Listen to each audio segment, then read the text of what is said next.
Let's start off with issues in Nigeria. We had the Lagos State Commissioner for Physical Planning and Urban Development, Olayinka Olumide, said on Monday that 80% of buildings in Ibeju Lekki-Epe corridor have no government approval. This statement has sparked fear of impending mass demolition in that corridor. Olumide's remarks followed the recent demolition exercise in the Maryland area of the state. Now, Segun Sopitan, a Public Affairs Analyst, and also Olateju Onasanya, CEO, Olacrossglobal Limited, both join from Lagos, Nigeria. But I understand that we have Segun for now. Segun, thank you for joining me.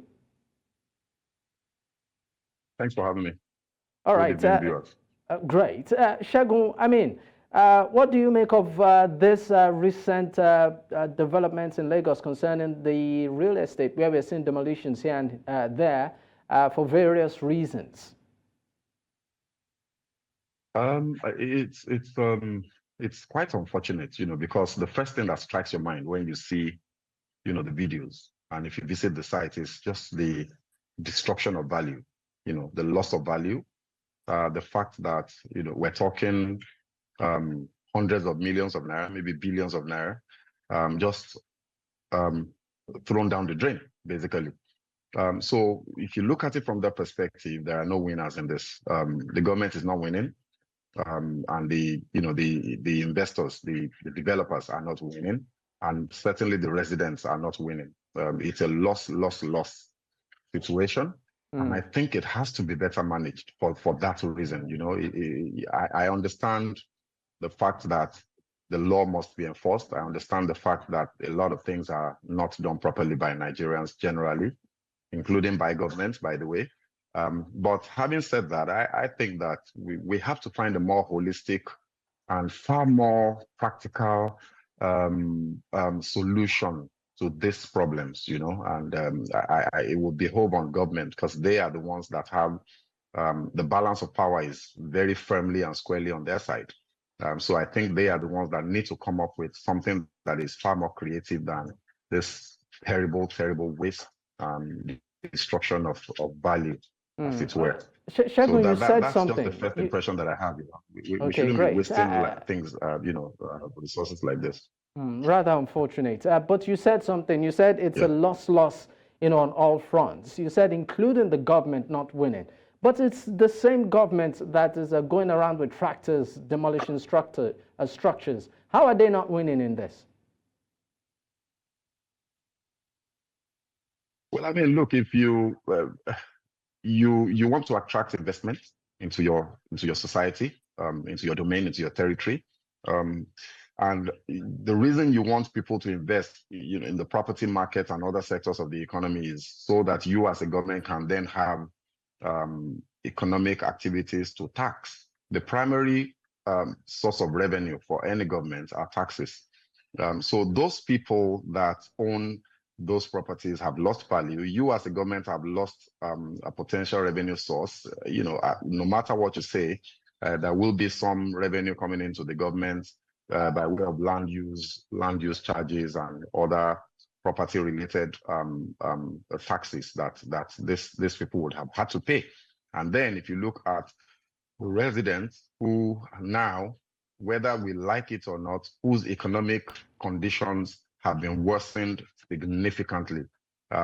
These are also people that you would consider to be revenue sources for the government. If these people had jobs, right now, they have to find a way to recover from what has happened to them.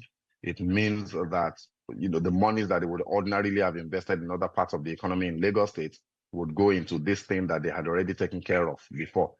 So I don't see how the government wins, in this. Of course, the government will win some sort of a Pyrrhic victory in that it has successfully enforced its regulations, and it can point proudly, to the demolition site and say, we are enforcing. I listened to the commissioner, on Arise TV earlier this week, I think it was yesterday, and you could see some sort of, I didn't like the attitude. I think it's a tragic situation. I don't think the government should be happy about this.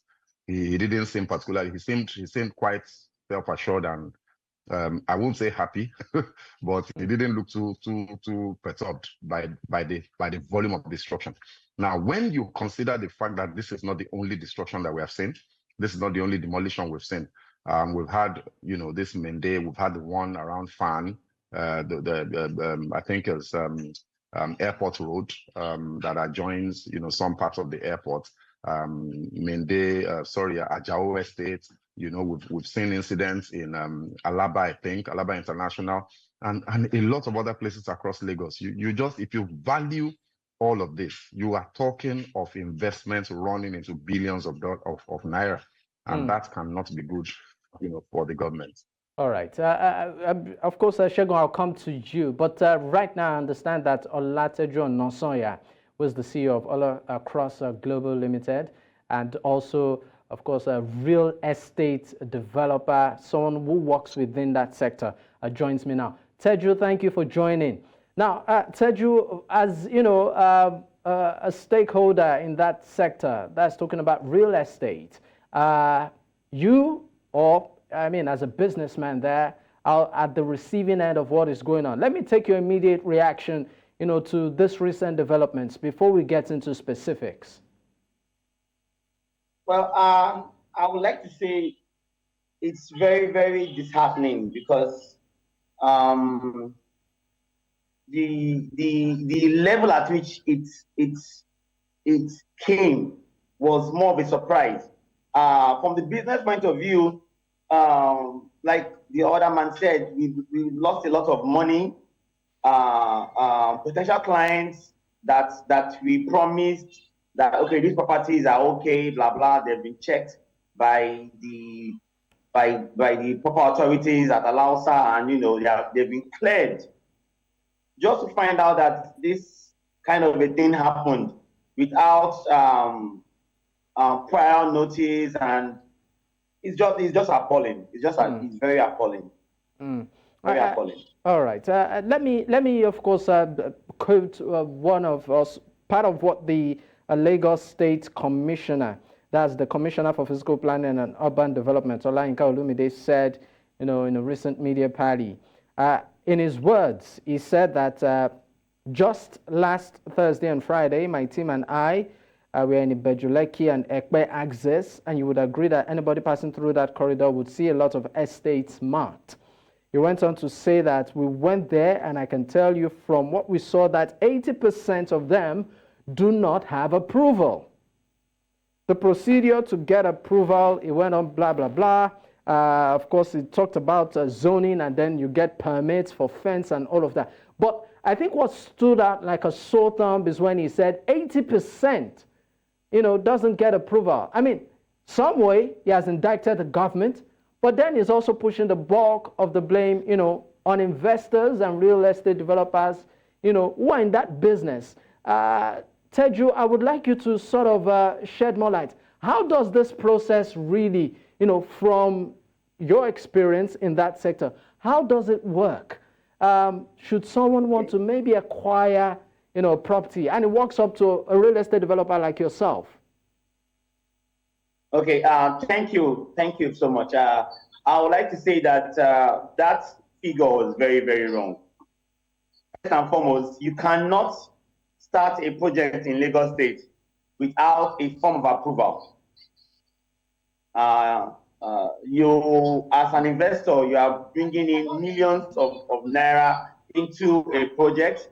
First and foremost, you would have cleared yourself in the issue of landowners and the omoniles and the people that are in charge of that property, mostly the land. Now, you will now move to go and chart that same property at the Lausa. Once you've charted that property, you are guaranteed that, yes, so this property is in between, it's cleared from the government. Then you now proceed in your architectural drawings and your structural packages on that property. All this will be cleared by the government.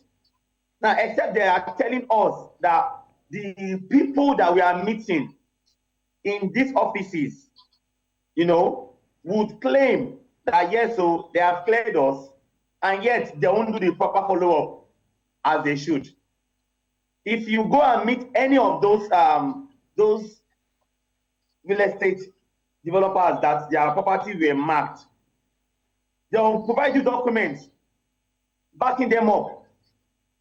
They would. Those documents will show that yes, so they have done the needful. They have crossed their I's and dot their T's. So you can't say, okay, fine, no, these persons, these business-minded people are doing the back door to get what they want. It's wrong. It's wrong. If, for example, because the government tells us that you can't build 4-story building in a place, Olateju, you want your building. Okay, I sincerely apologize, of course, for cutting into your conversation, but we need to go on a quick break. When we return, of course, we will still x-ray this issue and get real deeper. Thank you for staying tuned. We'll be right back. Stay with us. Many thanks for staying with us. This is still the conversation on News Central Television. And of course, on today's show, a part of what we are discussing is we are x-raying the recent demolition exercise, of properties in some parts of Lagos State, the why exactly, and how it's affecting many of the residents involved in this particular process. Still on the program to discuss this, I have with me Segun Sopitan, the Public Affairs Analyst, and also Olateju Onasanya, a real estate practitioner, both from Lagos, Nigeria. Gentlemen, thank you for your time. Segun, let me pick up with you. Let's look at the business implication of this for the state, particularly from the angle of investors to people who intend to just own property in the mega city. What kind of message do you think this sends to that particular category of individual? Look, I think, again, I have to refer to the conversation that I listened with the Commissioner of Environment and Water, Wahab. I think his name is Wahab Yusuf, I think. He seemed to be coming across with an attitude that was suggestive of some sense of pride, that they were firm, in enforcing and ensuring that things are done properly in Lagos, and I get that, and I think that is important. It's important for investors, ever territory that they would like to invest their funds. However, I think that if you take Okay, I think we're having a bit of connection issues with Segun. Segun, if you can hear me, we are not able to hear you properly. Maybe I'll just move to Teju for now and then come back to you. Now, Teju, you said quite a number of things. When you of course started your own part of your narrative. But I want you to take us through how easy is it to get approval for maybe to start a property project in Lagos State? Well, thank you very much. To the process of approval for any project is a strenuous one. Not only will they check the architectural, they will check everything.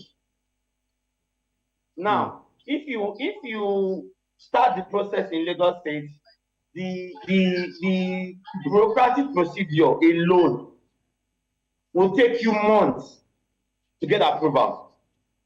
Now, even those that believe that they can, do the natural, I won't say bribery, trying to make to expedite the process, but it doesn't work that way. It's not as fast as they want you to believe. And if you notice any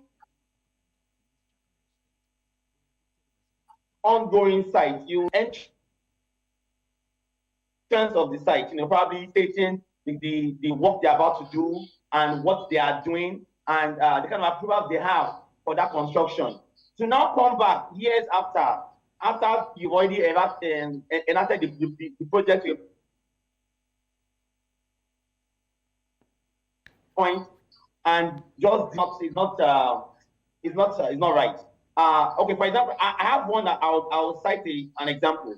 There's a project ongoing right now at Ogombo after Ibeju Lekki-Epe, the family of a prominent ruling house in Lagos, because the Kosokos, we are in talks with them.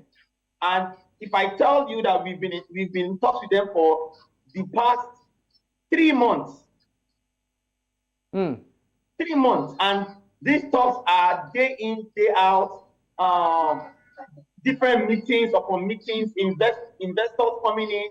Okay, what documents do you have to back it up so that they won't have problems with the government in the future? Now, all these steps would have been taken in most of these houses you are seeing. And now they are just telling us that 80% of them don't have approval is unheard of.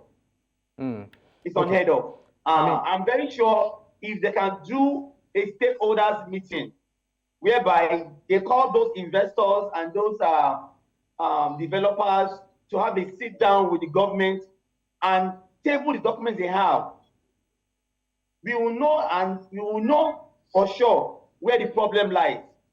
It's either those documents are being doctored wrongly, or the persons that are in charge of these documents approval are the ones that need to be proved. All right. I don't know exactly how to put this, but I think there's something wrong with the system. All right. And is it that the commissioner is not well informed? And most of them, they come online and they say what they want, or they say what they feel the upper bodies want to hear. But the truth is, these developers, these stakeholders, these investors must have done their due diligence before erecting any building in Lagos. All right. Let me leave you for now, Olateju. Let me go back to Segun. You were trying to establish a point. We lost connection with you. Please speak up from there. Okay, I hope you can hear me now. Yes. Can you hear me? Yes. Okay, great. So I was saying that it's important, while on the one hand, for an investor, just looking at this just purely from an investment point of view, it's important that for an investor that they are coming into an environment where there's rule of law and where there's consequence for bad behavior. So I think that's important, and I think that's the point that the commissioner was trying to put across, and he even had a face cap that said, "This is Lagos," which for me was a bit braggadocious. But I think it's also important for them to understand, and when I say them, I mean the government people now, to understand that they can't come out of this as a government smelling nice. This is a goof on their part, and it's a goof that is very clear, abundantly clear to any discerning investor. If you're going to be playing in billions of naira, maybe even billions of dollars in the property market in Lagos, you are definitely going to pay attention to what's happening from a policy standpoint, from a rule of law standpoint, and governance, standpoint.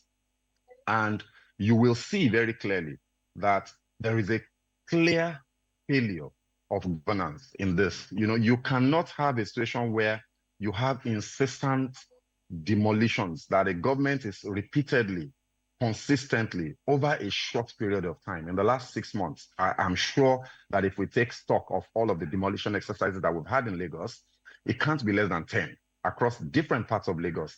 The government cannot absolve itself of blame in all of this. And I think it's absolutely critical that the government begins to look at this. If the Governor Sanwo-Olu, means business and wants to attract big, investment into this state, we cannot continue to pretend as though all of the people that are involved in these demolitions are criminals and they've just willfully decided to just build on right of way, and all of that. They got permits, like my brother, in the studio on air is also saying, these people got permits. They got approvals. It's absolutely impossible for you to erect structures of that size, the amount of money that was spent, without you having been to the state government to get all of the different types of approvals and permits that you require.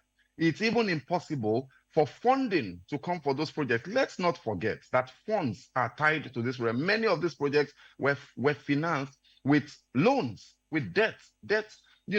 Now there is no lender that is going to release one dime, whether in naira or in dollars, without seeing all of the approvals and the permits.